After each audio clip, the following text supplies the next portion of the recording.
কোথায় থেকে ধরবো? পরিচয় থেকে এটা হচ্ছে যে আমার বাবা মূলত রাজি ছিলেন না, কারণ ওনার বয়সটা বেশি ছিল। সেদিক দিয়ে আমার বাবা চিন্তা করছে যে আমার মেয়ে তো একটা যুবতী মেয়ে, কিভাবে আমি বুড়ো বয়সের সাথে বিয়ে দিব। সেদিক থেকে উনি কোনোভাবে রাজি হচ্ছিলেন না, পারিবারিকভাবে এটা প্রস্তাব দেওয়া হয় ওনাকে। তারপর এদিকে আবার আমার সবাই অলরেডি রাজি। যেমন আমার ভাই, বড় বোন, ফুপা। বড় বোনের বিয়ে হয়েছে 2014 সালে। তো আমার ইনি যে হাজবেন্ড বর্তমান, ওনার সাথে আমার পরিচয়। উনি আসলে হয় আমার ভগ্নিপতির নানা। তো সেখান থেকে আমার পরিচয়। তখন আমি ক্লাস 4-এ পড়তাম। তো উনি আমার মেধা শক্তি দেখতো যে মেয়েটা পরিশ্রমী আছে, পড়াশোনা করতে পারবে যদি একে সাপোর্ট দেওয়া যাইতো।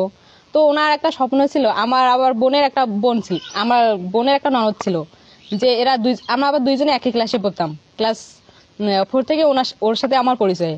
দুইজনে আমরা পিএসসি পাশ করি। পিএসসি পাশ করার পরে নানা একটা কথা বলছে যে দুইজন আমি একসাথে ডিপ্লোমাতে পড়াবো। তো সেখান থেকেই ওনার স্বপ্ন দেখা শুরু। আর যখন আমি আস্তে আস্তে শুনতে পারি যে ইনি আমাকে নিয়ে একটা স্বপ্ন দেখছে, তখন আমারও কিছু স্বপ্ন সৃষ্টি হইলো যে ঠিক আছে, আমিও একটা ডাক্তার হব, জনমানুষের সেবা করব, এরকম একটা চিন্তা চেতনা আসে গেছে আমার মধ্যে। আর একটা কথা হচ্ছে, আমার জীবনটা 10 জন মেয়ের মতো সহজ না। আমার জীবনটা, আমি যে এখানে আসছি অনেক পরিশ্রম করে এখানে আসছি। তো আমি ভাবলাম যে অন্য কোথাও বিয়ে হলে হয়তো বা আমি পড়াশোনা করতে পারবো না, আমার নিজের জীবনটাকে সুন্দর করে গুছাইতে পারবো না। এই জন্য আমি ভাবলাম যে যদি বিয়ে করা লাগে তাহলে আমি আমার নানাকে বিয়ে করি। তো তারপরে বিয়ে হইলো। কে কে মন্তব্য করুক বা করবে বা করতেছেন, আমার তাতে কোনো যায় আসে না। আমি আলহামদুলিল্লাহ ভালো আছি, আর আশা রাখি যে ওনার সাথে থাকলে আমি ফিউচার পর্যন্ত ভালো থাকবো, এতটুকুই। আসলে হচ্ছে কি, ওনার বয়সটা যেহেতু একটু আমার চেয়ে দ্বিগুণ, সে অনুযায়ী আমার বাবা চাচ্ছিল না যে বিয়েটা হোক। সে অনুযায়ী উনি একটু যেমন তেমন কর্ম হোক ভালো, সেরকম। হয়তোবা আমার ফ্যামিলি আমাকে জন্ম দিয়েছে, আমার মা বাবা, কিন্তু হয়তোবা সেভাবে পথ দেখাইতে পারে নাই। কিন্তু এই মানুষটার বদলতে আমি হয়তোবা একটা সুন্দর প্রতিষ্ঠানে পড়তে পারতেছি। তো উনি আমার পাশে ছিলেন সব সময়। থাকার পরে আমি এসএসসি পরীক্ষা দিয়েছি। এসএসসি পরীক্ষা দেওয়ার পরে আমি সরকারি ম্যাথসের চান্স পাই, ওইখানে ভর্তি হই। উনি আবার সবকিছু অ্যাপ্লাই থেকে নিয়ে এ থেকে জেড সবকিছু উনি সামলাইছে, এবং সেখানেই আমি পড়াশোনা শুরু করে দিই। তো তারপরে আমার এদিকে বয়স হইতেছে, আমার ফ্যামিলি থেকে বিয়ের চাপ আসতেছে, এখানে ওখানে বিভিন্ন জায়গা থেকে সম্বন্ধ আনতেছে আমার বাবা।